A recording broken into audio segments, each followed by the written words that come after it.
میرے دوستو، اگر آپ نے اس بیان کے پچھلے حصے سنے ہیں تو اب تک آپ یہ سمجھ چکے ہوں گے کہ نماز میں خیالوں کا بھٹکنا صرف ایک سادھارن سمسیا نہیں ہے، یہ ایک ایسی جنگ ہے جو ہر مومن کے دل میں چلتی ہے۔ ایک طرف اللہ کی طرف بلانے والی آواز ہے اور دوسری طرف شیطان کے وسوسے ہوتے ہیں۔ ایک طرف سجدہ ہوتا ہے اور دوسری طرف غفلت ہوتی ہے۔ لیکن اب سوال یہ ہے کہ آخر ہم اس جنگ میں جیتے کیسے؟ نماز میں دل لگائیں کیسے؟ اور وہ سکون کیسے حاصل کریں جو اللہ والوں کو ملتا ہے؟ آئیے اس سوال کا جواب تلاش کرتے ہیں۔ نماز میں دل لگانے کے 7 اثردار طریقے۔ نمبر 1، نماز کو آخری نماز سمجھ کر پڑھو۔ دوستو، جب انسان کو یہ یقین ہو جائے کہ شاید یہ میری زندگی کی آخری نماز ہے تو اس کی نماز بدل جاتی ہے۔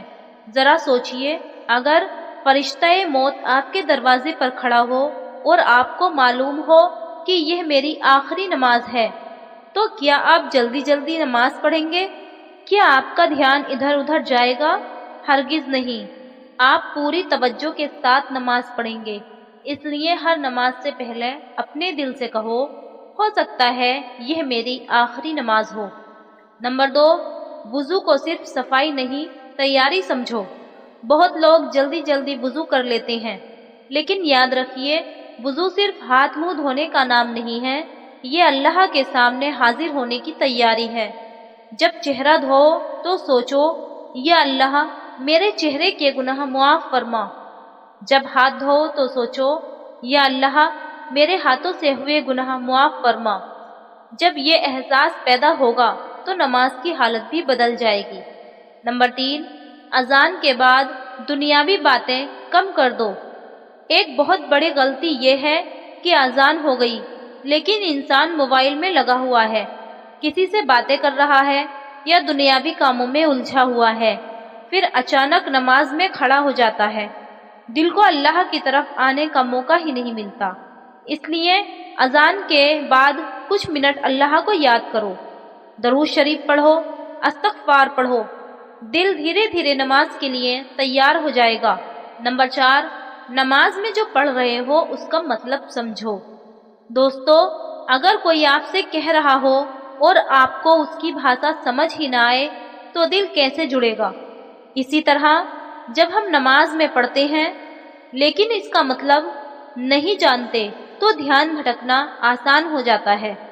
جب آپ سمجھیں گے کہ الحمدللہ رب العالمین کا مطلب کیا ہے، ایاک نعبد و ایاک نستعین کا مطلب کیا ہے، تو ہر آیت دل کے اندر اترنے لگے گی۔ نمبر 5، سجدے کو جلدی ختم مت کرو۔ سجدہ نماز کا سب سے خوبصورت حصہ ہے۔ یہی وہ جگہ ہے جہاں بندہ اپنے رب کے سب سے قریب ہوتا ہے۔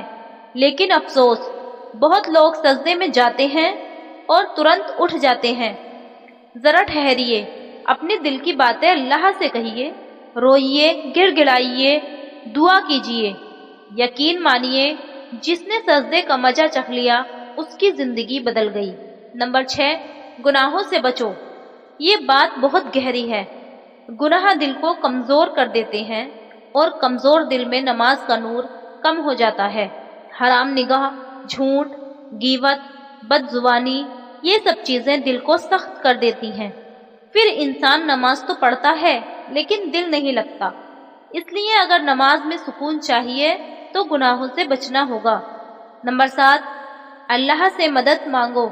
سب سے بڑا علاج یہی ہے، اپنے رب سے کہو، یا اللہ میری نماز کو بہتر بنا دے، یا اللہ میرا دل اپنی طرف موڑ دے، یا اللہ مجھے خشوع اور خضوع عطا فرما۔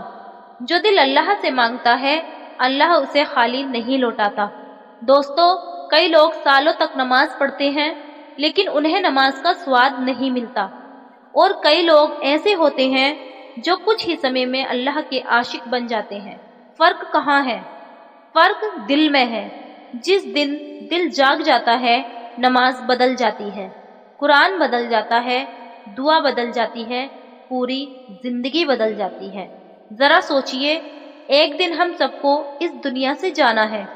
ایک دن ہماری سانسیں رک جائیں گی، ایک دن لوگ ہمیں کندھوں پر اٹھا کر قبرستان لے جائیں گے، اور پھر نہ کوئی دوست ساتھ ہوگا، نہ کوئی رشتہ دار، نہ کوئی موبائل، نہ کوئی دولت، صرف ہمارے اعمال ہوں گے۔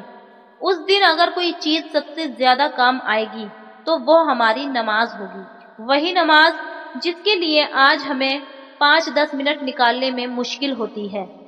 دوستو، اگر نماز میں خیال بھٹکتے ہیں تو مایوس مت ہوئیے۔ یہ اس بات کی نشانی نہیں کہ آپ برے انسان ہیں، بلکہ یہ ایک جنگ ہے اور ہر مومن اس جنگ سے گزرتا ہے۔ ضروری نہیں کہ وسوسے آتے ہیں یا نہیں، ضروری یہ ہے کہ جب وسوسے آئیں تو ہم بار بار اپنے دل کو اللہ کی طرف واپس لے آئیں، ہر بار، پھر چاہے 100 بار ہی کیوں نہ لانا پڑے۔ یاد رکھیے، شیطان کی سب سے بڑی ہار یہ نہیں کہ وہ بھاگ جائے، اس کی سب سے بڑی ہار یہ ہے کہ آپ اللہ کے سامنے جھکے رہیں۔ آج جب آپ اگلی نماز کے لیے کھڑے ہوں تو ایک پل کے لیے اپنی آنکھیں بند کیجیے اور اپنے دل سے کہیے، میں اس وقت اپنے رب کے سامنے کھڑا ہوں۔ پھر دیکھیے، نماز وہی ہوگی، الفاظ وہی ہوں گے، سجدہ وہی ہوگا، لیکن احساس بدل جائے گا، اور جب احساس بدل جاتا ہے تو پوری عبادت بدل جاتی ہے۔ اللہ تعالی ہم سب کو خشوع والی نماز، رونے والا دل اور اپنے قریب لانے والا سجدہ نصیب فرمائے، آمین یا رب العالمین۔ اگر آپ کی نماز میں بھی خیال بھٹکتے ہیں تو آج سے ہار مت مانیے، ہر نماز میں اپنے دل کو اللہ کی طرف لوٹاتے رہیے۔ ہو سکتا ہے آپ کا اگلا سجدہ ہی وہ سجدہ ہو جو آپ کی پوری زندگی بدل دے۔